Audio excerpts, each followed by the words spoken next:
Le rôle d'un homme est de laisser le monde meilleur qu'il ne l'a trouvé en arrivant. C'est avec cette simple phrase prononcée par son grand-père que notre invité réussit à générer aujourd'hui 7 chiffres par an. Je suis Anne-Catherine Pozza, conférencière et experte en leadership amoureux.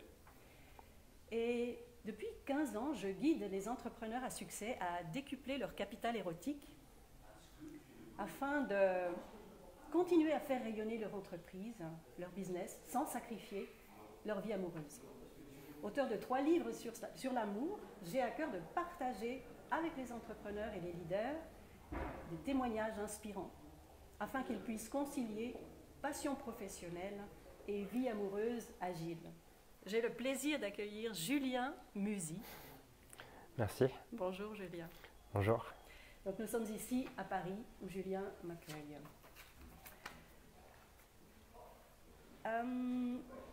En 2015, à 22 ans, après une carrière de sportif, un master en finance en poche, tu quittes la banque, lances un premier puis un deuxième blog qui commence à fonctionner mais pas suffisamment à ton goût. Tu persévères et aujourd'hui, tu génères 7 chiffres par année. Et cela à 25 ans. Quelles sont les 3 valeurs qui guident tes choix? Alors la première valeur pour moi, c'est, je pense, de me demander toujours qu'est-ce qui va me rendre fier de moi à long terme.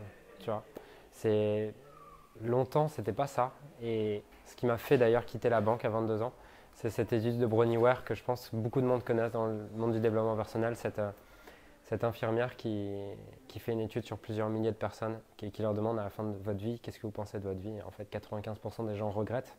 Et du coup, je pense qu'une des premières valeurs qui guide ma vie, c'est pas qu'est-ce qui est confortable maintenant, mais qu'est-ce qui me rendra fier de moi dans 6 mois, 1 an, 10 ans, 20 ans. Donc ça, c'est la première chose. La deuxième chose qui guide ma vie, c'est aussi qu'est-ce qui va m'apporter de la gratitude et qui va me faire vibrer en fait. Parce que j'ai longtemps été que dans la recherche de performance, notamment en venant du sport de haut niveau, tu vois. Et puis je me suis rendu compte à un moment donné que j'avais aussi besoin d'apporter peut-être un peu plus de légèreté, de douceur et aussi apprécier ce que je fais au quotidien. Donc c'est aussi la deuxième chose. Et la troisième valeur qui guide mes choix au quotidien, je pense qu'en fait c'est les deux j'en ai pas 3, j'en ai vraiment 2 en fait. Okay. Ouais. Et Julien, qu'est-ce qui te fait vibrer justement? Ce qui me fait vibrer, c'est de voir les gens atteindre des choses qu'ils pensaient impossibles et de les voir en fait se rendre compte qu'ils sont beaucoup plus puissants qu'ils ne le pensaient. Et moi-même aussi d'atteindre des choses que je pensais totalement impossibles. Et c'est vraiment là que se trouve ma mission, c'est aider les gens à s'autoriser à voir beaucoup plus grand qu'ils ne voient aujourd'hui. Super. Pourquoi est-ce que c'est important pour toi justement de permettre à des personnes, à des entrepreneurs de voir plus grand et de s'autoriser à réussir aussi finalement plus grand? Parce que je pense que ce qui m'a empêché d'aller plus loin dans le sport de haut niveau, c'est que pour moi, être 500e mondial, déjà, ça aurait été incroyable. Alors que j'ai eu un ami qui s'appelle Lucas Pouille, qui aujourd'hui, je ne sais pas combien il est aujourd'hui exactement, mais j'ai passé 3 ans en internat avec lui et il a été 16e mondial. Et je me suis rendu compte que ce qui le différenciait des autres avec qui j'ai performé quand j'étais plus jeune, c'était le fait qu'il s'était toujours dit dans sa tête, un jour je gagnerai Roland Garros en fait. Et c'était le seul à s'autoriser à voir comme ça. Et je me suis rendu compte avec le recul seulement que moi-même je n'avais pas eu cette vision. Et du coup j'étais passé à côté de mon potentiel, pas parce que je m'entraînais moins bien ou quoi, mais uniquement parce que je ne m'autorisais pas à voir les choses. Et derrière je pense que j'ai abandonné tout rêve pendant 5 ans, de l'âge de 17 ans à 22 ans, un peu déprimé totalement. C'est même pas un peu déprimé, c'est déprimé totalement. Et puis après je suis tombé sur David Laroche qui a pour moi été une ressource énorme et j'ai énormément de reconnaissance pour tout ce qu'il a pu m'apporter quand j'étais dans la période de je sais pas ce que je vais faire de ma vie, je crois pas trop en moi et tout. Et il m'a apporté en fait ce côté de me dire putain en fait tout est possible quoi. Genre c'est juste dans ma tête Et du coup, aujourd'hui, c'est important pour moi de le transmettre aux autres et de continuer à l'appliquer aussi dans ma vie. Parce que je pense que la meilleure façon de transmettre quelque chose aux autres, c'est d'en être un exemple. Donc aujourd'hui, on a une croissance en termes de chiffres qui est assez incroyable. Je pense que dans le monde du business en ligne, il n'y en a pas beaucoup qui sont passés de 0 à 400 000 par mois comme ça en 13-14 mois. Et au fond, je m'en fous, tu vois, un peu de l'argent. C'est ce que je te disais tout à l'heure. Tu avais marqué millionnaire. Non, je ne suis pas millionnaire en fait sur mon compte perso et c'est pas important pour moi en fait. Ce qui compte, c'est juste de battre des records, mais juste pour inspirer les autres à voir que tu peux toujours t'autoriser à avoir plus grand. Voilà. Excellent. Et comment justement, si tu peux parler peut-être de ce parcours qui fait qu'aujourd'hui il y a ces revenus exponentiels, donc le début et puis les étapes marquantes en fait de ce parcours. Alors il y a eu, on va dire que j'ai commencé à 22 ans, là c'est un peu la découverte, donc quand tu découvres souvent un monde, tu vas aller un peu dans tous les sens pour découvrir un peu plein de choses, mais tu vas pas rester focus. Et du coup j'ai une période de 1, 2 ans, même 2 ans, où je découvre un peu toutes les approches marketing,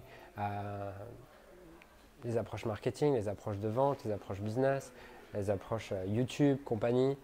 J'apprends également aussi mon métier, parce que oui j'ai été sportif de haut niveau, oui j'ai été coaché quand j'étais jeune, mais maintenant, à moi de coacher les autres, c'est totalement différent. Donc je suis aussi dans cette phase où, en plus d'apprendre le marketing et d'apprendre à développer un business, je dois apprendre mon métier. Donc j'ai une phase de 2 ans où j'ai pas trop de résultats, mais au final je suis en phase d'apprentissage, donc c'est ok aussi de ne pas avoir de résultats. Et là, je commence à avoir des résultats un peu dans le tennis il y a 2 ans, 1 an et demi même. Et puis au bout de 6 mois, les résultats sont vraiment bons. Et d'ailleurs, j'ai des entrepreneurs qui commencent à me dire, mais Julien, comment tu as fait pour développer aussi vite? Genre moi, ça fait 1 an, ça décolle toujours pas. Et du coup, je commence à faire 2-3 coachings comme ça avec des gens comme ça, et eux aussi décollent. Et là, je me dis, bah en fait, moi, le marketing, le business, ça me passionne autant que la préparation mentale. Donc je pourrais aussi lancer un business sur accompagner les entrepreneurs. Et je lance ça en novembre dernier, donc il y a 13 mois au moment où on fait cette interview. 14 mois au moment où on fait cette interview. Et là, du coup, je gagne. Dès le premier mois, je fais 10 000 de chiffre, mais après, je descends, je fais plus de ventes. Et j'oscille entre 10 000, 5 000, 10 000, 5 000 pendant 4-5 mois. Et puis après, j'ai un deuxième plateau à 40 000. Bon, je monte à 40 000 par mois, mais là, pareil, je sabote un peu le truc. Je fais 40 000. Derrière, je fais 22 000, je fais 16 000. Et tu parlais des émotions tout à l'heure. Oui. On en parlait en off. Ouais. Comment est-ce que tu as fait ça? Comment est-ce que j'ai fait ça? C'est tout simple, c'est que pour moi, c'était beaucoup trop d'argent. Et c'était beaucoup plus que ce que j'avais l'impression de valoir au fond, en fait. Donc ça a été ça. À ce moment-là, je me fais coacher. Et du coup, 40 000, 22 000, 16 000. Là, on remonte ensuite, on passe à 100 000. Et ensuite, j'oscille entre 100 et 150 000 en sabotant un peu le truc pendant 5-6 mois. Parce que pareil, 100 000, ça me paraît une énorme somme d'argent. Et il y a une partie de moi qui ne veut pas aller plus haut, qui prend l'excuse d'aller créer mon équipe et tout, pour ne pas aller plus haut. Et d'avoir des choses plus importantes à faire que faire plus de chiffres. Et pareil, fin novembre, du coup, comme je stagne depuis 5-6 mois, je pense qu'un être humain n'est pas fait pour stagner. Et que soit tu construis, soit tu détruis, mais il n'y a pas d'entre les deux, en fait. Et du coup, je commence à... En novembre, tu parlais des émotions, bah là, je touche un bon creux émotionnel, en mode... Vraiment, je pense que c'est ma copine ne m'a pas reconnu. Je fais un séminaire, d'habitude j'adore donner des séminaires. Et là je donne le séminaire, mais le matin du séminaire, je suis dans mon lit, je n'ai pas envie de me lever, alors je suis quelqu'un qui est plein d'énergie, qui a toujours envie de me lever. Et là, je fais chier d'aller donner le séminaire. Et j'ai vraiment cette phase, je rentre le dimanche soir. Le dimanche soir, on finit le séminaire. Et d'habitude, je parle avec les gens, je suis trop content de parler avec les gens et tout. Là, direct, je commande un Uber, je vais à la gare Montparnasse. La gare Montparnasse, j'ai 1 heure d'avance. Du coup, je m'arrête au McDo, je prends un Big Mac, le truc où tu n'es déjà pas bien et tu fais tout pour te détruire encore plus. Et du coup, je prends Big Mac, McFlurry, la totale pour vraiment être sûr de ne plus rien ressentir. Voilà. Remplir. Ouais, remplir. Voilà, remplir. Derrière, je prends le train, je rentre chez moi, machin. Et derrière, pendant 4 jours, les 4 après-midi qui suivent, je les passe dans mon lit à regarder Netflix, alors que je n'ai pas regardé une série depuis 10 ans. Et là, je touche vraiment en fait un pic, en fait, fond du trou. Et là, ma copine me dit, je te reconnais pas, Julien, je sais pas ce qui t'arrive. Et ça fait du bien un peu de te voir comme ça, parce que j'ai toujours l'impression que tu es parfait et tout, et ça fait du bien de te voir un peu en dessous. Et du coup, là, je commence à me dire, ok, au bout de 4 jours, il faut que je fasse quelque chose, quoi. Même mon équipe, je lui donne plus de nouvelles. Je sais pas ce qui se passe, elle me pose des questions, je réponds pas, je rappelle personne. Bizarre. Et là, du coup, je vais voir nutritionniste, coach, thérapeute, chiropracteur. Et je fais toutes ces approches. Et le rendez-vous chez le chiropracteur, derrière, j'en ressors, mais comme léger, en fait. J'ai lâché un poids. Je sais pas vraiment ce qui se passe. Ce que je sais, c'est qu'il m'a touché, il a touché à un niveau énergétique. Et là, je me sens quand même libéré. Et le lendemain, j'ai un rendez-vous pour un programme, un mastermind avec des Américains, justement, où là, tu peux entrer dans le mastermind si tu fais au moins 100 000 par mois. Et si tu fais... Il y a des gens dans le mastermind qui font 1 million, 2 millions par mois. Donc là, j'ai voilà, c'est un nouveau départ, une renaissance coach. Je vais être le plus bête de la salle et ça va me motiver et me challenger à aller plus haut. Et là, du coup, ça repart. Et depuis décembre, je pense que je ne me suis jamais senti aussi stable et aligné. Donc je pense qu'on a besoin de toucher le fond des fois pour ressortir et se sentir bien. Donc voilà comment ça a évolué. En fait, ça a évolué. C'est ce que je disais hier. Je faisais une autre interview. On m'interviewait. Le système de marketing, de vente, bien sûr que j'ai progressé, parce que quand tu pratiques, tu progresses. Mais ce qui a changé pour moi, c'est surtout ce que je m'autorise à viser comme objectif et ce que je m'autorise à gagner comme argent. Comment est-ce qu'on fait pour s'autoriser à gagner un palier de plus? Je pense que tu peux en pas. tout cas pour toi, Ouais. comment est-ce que tu t'y prends? Te dire, voilà, je m'autorise, c'est pas juste ça. Je pense que tu peux pas le faire seul. Ouais. Enfin, c'est faux. Tu peux toujours le faire seul, mais tu risques de pas voir ce qui se passe. Tu risques de pas voir ce qui se passe. C'est comme quand tu as un bouton sur le visage, tu peux toujours crever ton bouton tout seul. Mais si tu n'as pas de glace en face de toi et que tu essaies là comme ça, ton bouton, tu risques de l'exploser plus qu'autre chose. et en fait, pour moi, c'est pareil sur les blocages émotionnels et les limites que tu as comme ça, totalement inconscientes. C'est que tu vois pas vraiment ce qui se passe. Donc moi, chaque fois, tout simplement, je travaille là-dessus avec un coach ou un thérapeute ou quelque chose. Et tu m'as dit que tu avais vu l'interview avec Adrien. Et du coup, dans cette interview, je dis là, je sens que je vais arriver à un palier. Et ouais, là, en janvier, le mois de janvier n'est pas terminé, il reste 2 jours. Et on a fait plus de 410 000 € de vente. Et là, je vois que dans ma tête, je ne suis pas prêt à refixer le même objectif en février. Et inconsciemment, dans ma tête, je vais descendre mon objectif pour février. Donc là, je sais que c'est le moment de travailler avec un coach. Parce que ça veut dire que je ne suis pas encore prêt émotionnellement à générer cette somme d'argent. Et je vais la saboter. Je comprends. Super. C'est extraordinaire de voir à quel point tu es conscient en fait du processus. C'est génial ça. Bah, tu le fais une fois, 2 fois. Il y a un moment où tu te dis, comment j'anticipe ma merde là. Ouais, c'est super. Et c'est aussi ça que tu peux mettre au service des entrepreneurs qui travaillent avec toi en fait. Ouais. Okay. Et quel est d'après toi le plus gros obstacle que rencontrent les entrepreneurs à succès, donc vraiment ceux qui ont atteint ces paliers-là, qui les empêchent d'être épanouis à 100% dans leur vie sentimentale et dans leur, qu'ils soient seuls ou en couple en fait? Pour moi, c'est la même chose. Il faut travailler dessus en fait, et c'est être conscient de ce qui se passe et regarder vraiment ce qui se passe, tu vois, dans le couple, parce que c'est comme dans le business. La plupart du temps, on aime se mentir et se dire que tout va bien, alors qu'en vrai, tout va pas bien du tout.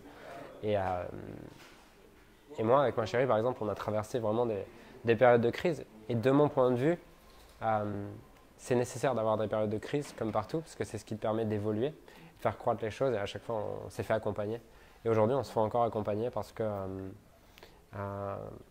on n'est plus en période de crise. On a vécu une période de crise il y a 6 mois où on était vraiment 2 doigts de se séparer. Et en fait, ça nous a vraiment rapprochés, tout ça. Et on s'est fait accompagner par une thérapeute qui est vraiment géniale, qu'on a vraiment adorée, et avec qui on continue de travailler parce qu'on voit que même s'il n'y a pas de crise, il y a des crises qui sont en train de germer. Et si tu ne travailles pas là-dessus, eh ben, elles sont en train de germer et un jour elles explosent, mais c'est trop tard. Alors que là, du coup, on peut enlever les mauvaises herbes avant qu'elles aient le temps de pousser et de devenir des mauvaises herbes hors de terre, en fait. C'est ça. Voilà. Donc pour moi, c'est de travailler dessus encore. Et je pense que si tu veux performer et t'épanouir dans chacun des domaines de ta vie, tu es obligé de mettre de l'attention dans chacun des domaines de ta vie et d'y travailler. Et malheureusement, l'entropie ne marche pas. Tu vois, si tu ne mets pas d'énergie dans un domaine, il ne va rien se passer. De l'attention ou voilà. de l'attention? Oui, oui, c'est ça. Ok. Et quelle est la preuve la plus difficile que tu aies traversée dans ta vie d'entrepreneur et comment l'as-tu surmontée?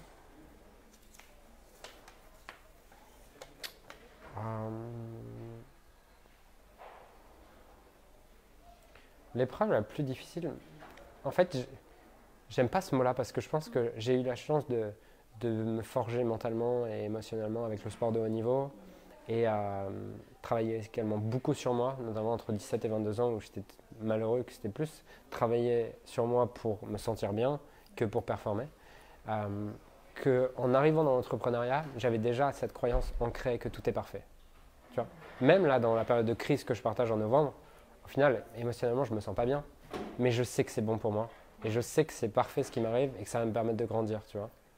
Donc, épreuve, je ne sais pas si j'ai eu des épreuves. Après, tu as constamment des trucs qui te challenge parce que je pense que plus ton business évolue, plus tu as de problèmes à résoudre. Et business égale.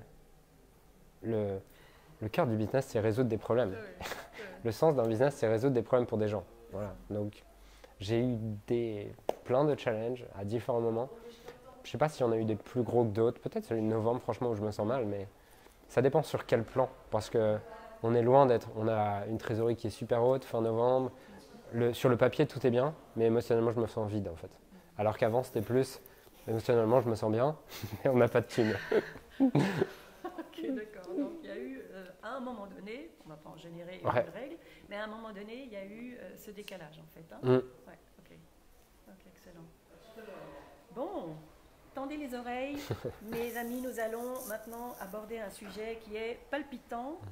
En 1997, dans le cadre d'une recherche universitaire, je découvre que l'énergie érotique est une énergie de création. Je crée le néologisme érotivité en 2002 et je lis Napoléon Hill en 2016 où il dit la même chose. Je le cite. Votre énergie sexuelle fera naître et développer votre enthousiasme, votre imagination créatrice, votre désir ardent, votre persévérance et toutes les qualités qui vous rendront riche et heureux. L'amour, la tendresse et le désir sexuel éprouvés simultanément peuvent faire de vous un génie. Julien, que penses-tu de cela? Voilà, c'est l'heure de la philo, là, de la disserte. C'est la philo. Je dois disserter en direct. Ouais. Effectivement, moi je pense que je suis assez d'accord avec le fait que tout part du désir. Et quand je parle d'autorisation, je pense qu'on a tous, au fond, un désir. On a tous le désir de faire de grandes choses, en fait. Ça, j'en suis sûr. Le problème, c'est que la plupart des gens, pour moi, sont coupés de ça. Soit jeunes, soit moins jeunes. Mais au fur et à mesure, tu as un échec, tu as une réflexion de tes parents, une réflexion de ton entourage, qui te font petit à petit couper ton désir. Et dès que tu le ressens, dès que tu sens cet enthousiasme, cette énergie, boum, tu coupes parce que tu as appris que c'était pas bien. Et je le vois avec des clients. J'ai des clients qui sont brillants, tu vois. Ils sont brillants dans ce qu'ils font. Ils ont des super idées. Et par contre, ils ont une super idée sur le moment. Ils voient le plan et tout. Et au bout d'un jour, 2 jours, ils vont se dire « Ah non, c'est pas pour moi ». Et donc, je sais pas si c'est ce que tu entends par énergie sexuelle, mais pour moi, c'est ce que j'entends par désir de faire quelque chose. Et beaucoup vont se couper de ça, en fait. Par peur, je pense. Voilà. Désir, bon, c'est vrai que ce mot, le désir, il y a le désir, il y a l'enthousiasme, mais désir, on va le placer ici. Enfin, moi, je le place plutôt ici, entre les jambes, au niveau justement de l'énergie sexuelle. L'enthousiasme, je le place ici, plus quelque chose de l'ordre du cœur. Donc, est-ce que, hypothèse que tu pourrais faire par rapport à tous les entrepreneurs que tu coaches, est-ce que justement, le fait qu'il y ait des tabous autour de la sexualité pourrait être quelque chose qui les coupe de ce désir? Je sais pas. Je sais pas répondre. Je me suis jamais posé cette question avant. Mais pour moi, de toute façon, la religion a condamné 3 choses. Elle a condamné l'argent, le sexe et le pouvoir. Okay, Et du coup, dès qu'on est à la c'est même pas qu'on est à la recherche de ça, c'est dès qu'on va on va mettre en place des actions qui vont amener ça. Ça peut ne pas être l'intention, tu vois, parce que pour créer un business, ton intention, c'est pas forcément l'argent ou le pouvoir. Mais forcément, si tu réussis, tu vas avoir de l'argent et du pouvoir. Et beaucoup vont avoir de la culpabilité par rapport à ça. Donc je ne m'intéresse pas assez à la question de la sexualité pour te le dire. Mais de mon point de vue, effectivement, il y a des tabous qui sont dans l'inconscient collectif et qui font que les gens se privent de ça alors que ça se trouve c'est ce qu'ils veulent vraiment. Donc je pense que ça doit être valable. Moi je m'intéresse plus à l'argent et au pouvoir, mais je pense que ça doit être valable aussi dans le sexe. Ouais, okay. Et justement, est-ce que tu fais un lien entre le désir et les variations de ton activité? Désir sexuel? Oui.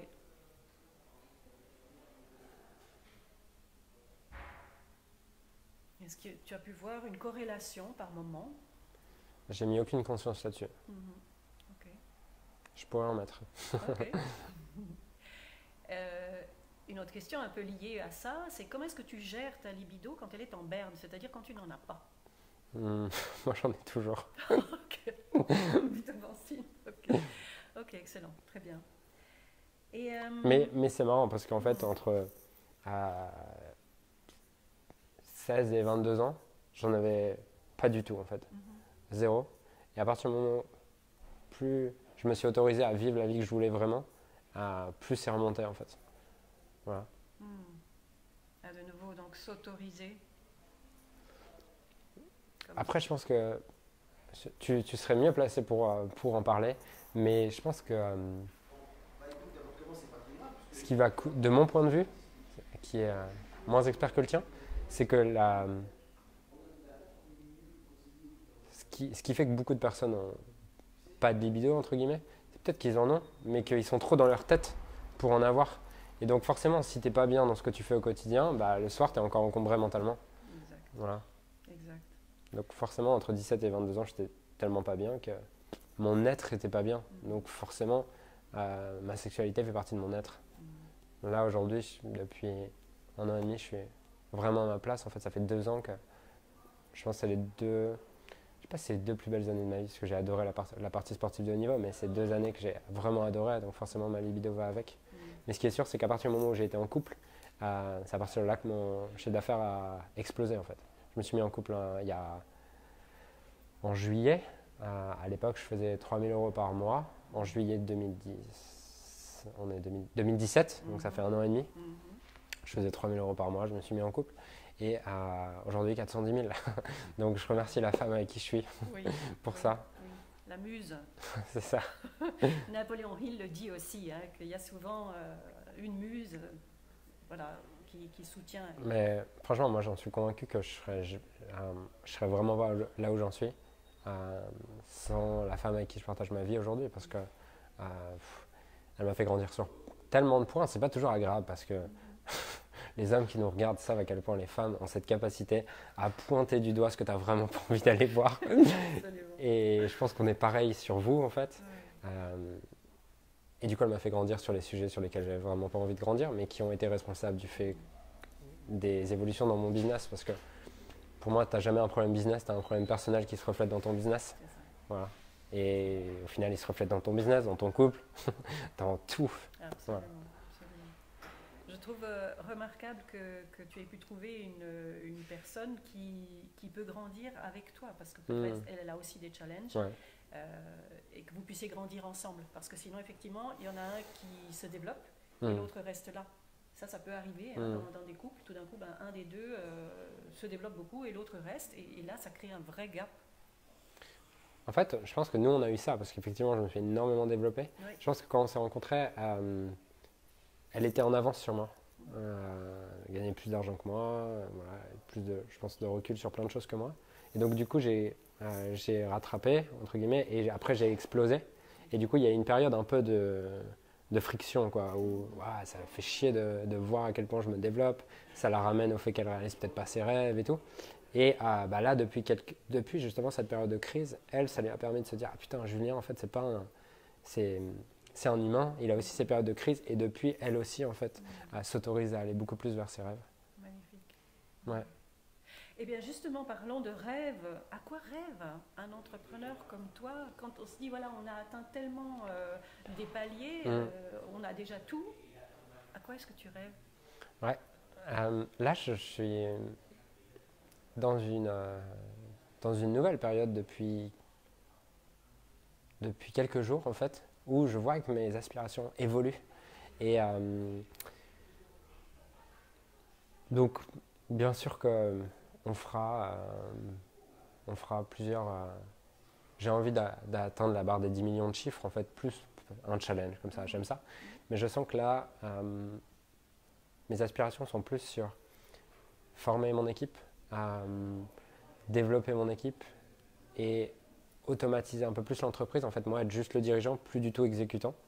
Et profiter un peu plus de la vie. Là, par exemple, ce matin, on a réservé 10 jours à l'île Maurice, donc hôtel 5 étoiles, machin. On va aller profiter un petit peu de tout ce que j'ai construit depuis 2 ans, parce qu'au final, j'ai travaillé pendant 2 ans, tu vois, jamais de vacances. Après, je pars un mois à Bali juste après, donc je vais expérimenter un peu une autre façon de vivre, juste pour voir. Même si je vais continuer à travailler là-bas, je me connais, mais au moins aller vivre un petit peu. Super, excellent. Et quelle pépite as-tu envie de transmettre aujourd'hui aux entrepreneurs, leaders, pour les aider à redonner du sens à leur réussite tout en vivant une vie sentimentale et sexuelle épanouissante? La pépite pour moi qui a eu pour redonner du sens, il y en a deux. La première, c'est quand j'étais au fond du trou là, en novembre, j'avais oublié pourquoi je faisais les choses. En fait, je collectais les chiffres. Je regardais des chiffres et en fait, j'avais quitté le monde de la finance parce que justement, il y avait des chiffres sans aucun sens derrière. Et j'étais retombé dans ce pattern. Et donc, j'ai vraiment travaillé sur ma vision, ma mission. Pourquoi je fais tout ça? Qu'est-ce qui est important pour moi? Et en quoi ce business a du sens? Donc ça, c'est la première chose, être clair sur mission, vision. Quelque chose que je relis tous les matins et auquel je veux vraiment rester connecté. Et la deuxième chose, c'est interviewer les clients qui ont eu des résultats. Parce que pour moi, il n'y a rien de plus motivant quand tu es entrepreneur d'interviewer tes clients et d'avoir une personne qui te regarde droit dans les yeux et qui te dit ouais, tu as changé mon business, mais ça a aussi changé toute ma vie de couple, la relation que j'avais avec mes enfants et tout. Et là, tu dis ok, je vois pourquoi je fais les choses. Donc ça, c'est pour moi les deux choses qui te permettent de connecter au sens. Et dès que je commence à me dire putain, pourquoi je fais les choses, ou que j'ai des clients qui sont relous, parce que ça fait partie du jeu aussi, tu auras toujours une partie de clients relous et des problèmes et tout ça. Sinon, je ne choisis pas d'être entrepreneur. Je vais réécouter ces interviews, je vais réécouter ces études de cas, je vais relire des témoignages. Voilà. Et on a vraiment un dossier sur lequel on collecte tous les témoignages de manière à pouvoir se replonger là-dedans, se remotiver et savoir pourquoi on fait les choses dans l'entreprise. Ouais. Et tu as envie de partager cette vision, ta mission que tu t'es donnée, qui est valable aujourd'hui, puisque sachant que ça évolue bien aussi. Sûr. Hein. Bien sûr, pour moi, c'est d'aider un maximum d'entrepreneurs. Je ne mets pas de chiffres parce que je sais que j'évolue tellement vite que tu vois, d'ici 1 ou 2 ans, je pense qu'on ira sur le marché mondial en fait. Je commencerai à communiquer en anglais, créer le business en anglais. Donc je n'ai pas mis de chiffres, mais là pour l'année en tout cas, on veut aider 25 entrepreneurs à dépasser les 100 000 euros par mois et 250 à dépasser les 10 000 euros par mois. Voilà, donc ça c'est l'objectif, la mission de cette année. Et à long terme, c'est de créer un monde où chaque entrepreneur s'autorise à viser l'impossible et a toutes les ressources nécessaires pour ça. Parce que c'est bien d'avoir la tête dans les étoiles, mais il faut aussi avoir les pieds sur terre et les stratégies qui vont te permettre de l'avoir. Voilà. Et c'est fournir ça aux entrepreneurs qui sont vraiment déterminés. Et pourquoi viser l'impossible en fait? Pourquoi cette dimension d'illimité? Je sais pas, parce que c'est ça qui m'inspire et qui me donne de l'énergie. Okay. Ça vient peut-être d'une névrose, je sais pas quoi, mais ça me plaît et ça me nourrit au quotidien. Excellent, super. Et en fait, moi je suis persuadé qu'on a tous une mission qui est là depuis le début. Et quand tu commences à connecter les points de ta vie, c'est ce que je fais avec des entrepreneurs pour les aider à vraiment connecter à c'est quoi leur mission. C'est tu regardes, c'est quoi les 3 à 5 films qui t'ont le plus inspiré dans ta vie? C'est quoi les scènes de films qui te font pleurer rien qu'à les regarder? Et souvent, tu te rends compte que ce n'est pas du tout un hasard, en fait, ces scènes de films. Elles ont toujours des points communs. Et moi, je sais que les choses qui me mettent les larmes aux yeux, c'est quelqu'un à qui on a dit c'est impossible et il l'a fait, en fait. Waouh. Ouais. Ah ouais. Tu vois, je regarde il y a une vidéo sur YouTube pour ceux qui s'intéressent au sport, vous l'avez sûrement vu. C'est les JO en 2016 Non, championnat du monde en 2014, 4x400 féminin. Et la relayeuse française, elle est genre 20 mètres derrière. Et t'as les commentateurs qui disent ah, elle reviendra pas, c'est mort, dommage pour le titre et tout. Et là, elle rattrape tout le monde et tout. Et à chaque fois, genre, j'ai des larmes qui coulent, je me dis c'est incroyable. Oui, c'est ça. Ouais. On pense que c'est mort, on pense Ouais. que c'est pas possible, puis tout d'un coup, tu as une adrénaline ou une énergie C'est ça. et qui te permet effectivement de dépasser. Ouais. Et moi, tous les films qui m'inspirent sont ça, tout ce qui me touche, c'est ça. Super. Alors pour terminer, Ouais. eh bien peut-être que tu as une actualité, où est-ce qu'on te retrouve, quelles informations tu as envie de transmettre? Je pense que le mieux, c'est d'aller directement sur le site musijulien.com. Voilà, il n'y a pas énormément de choses, mais vous aurez ce dont vous avez besoin si vous voulez, si vous voulez avancer. Excellent. Voilà, Super. Ben, un grand merci à toi. avec plaisir. C'est vraiment un bonheur. Eh bien voilà. Bye bye. Au revoir. Salut.